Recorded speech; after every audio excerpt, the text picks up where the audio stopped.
بسم الله الرحمن الرحيم نحمده ونصلي على رسوله الكريم روایاتو کی کتابونو کی یو واقعہ لیکلی ده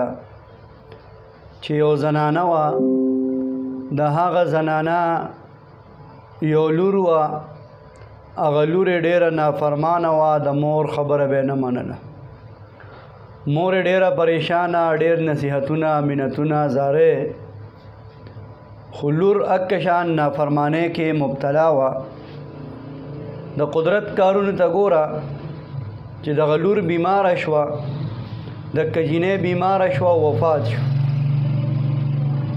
دا مور فکرمنده وه چیرې زما لور به په څه حال کې ډېره ورپسې خفه وه چیرې زه خوب کې ووینم چې د هغې به څه صورت حال وي نو د زمانې غټ عالم حسن بصری رحمه الله هغه لراله او حسن بصری رحمه الله ته وایي چې ما ته څه طریقه وښیه چې د خپله لور په خوب کې ووینم چې ما ته د هغې مقام معلوم شي چې د هغې څه مقام دی او هغه دې وخت کې څه حالاتو کې ده حسن بصری رحمه الله ورته فرمایي چې د ماسخوتن لمونځ وکړې نو د ماسخوتن د لمانځه نه پس به 4 رکعته نفل وکړې او په هر رکعت کې الحمدلله رب العالمین وللضالین آمین پورې چې ووایې یعنی د سورت فاتحې نه پس به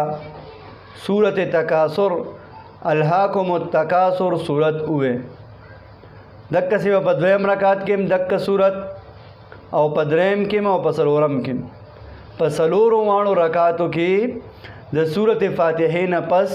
سورت الهاکم التکاثر دا سورت به غونډو وې بیا به درود شریف وې او په دې حالت کې به له خوب راشي اوده به شي نو خپله لور به په خوب کې وویني دا کور ته لاړه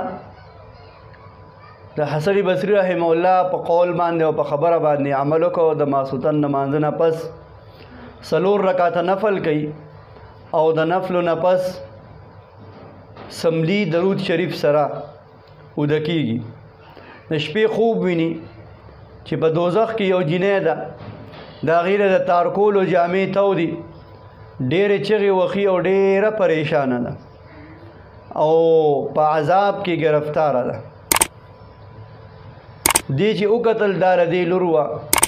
دا راویښه شوه ډېره زیاته خفه وه ډېره پریشانه وه ځکه چې مور اخر موري اگر چې لورې نافرمانی کوله خدا پریشانه وه تر ساره پورې خوب ورنه راغی خوب نه ورته چې سحر شو مونځ شو نور راوخته دا لاړه حسن بصری رحمه الله پسې وی حضرت بیگا خو مې خوب ولیده او خپله لور مې ډېر په بد حال کې ولیده اوس خو ډېره زیاته خفه یم ډېره پریشانه یم هغه ورته زه بس الله دې خیر وکړي دعاګانې به ورته کوم چې الله ورته بخښنه وکړي دا زنانه کور ته راله حسن بصری رحمه الله فکرمند رس تېره شوه شپه شوه حسن بصری رحمه الله سره غم او فکر و چې یاره دا خو واقع ده د زنانه هغه جړا مې ولیده فریاد مې ولیده دا خو ډېره خفه ده نو دیم په دغه فکر کې اوده شو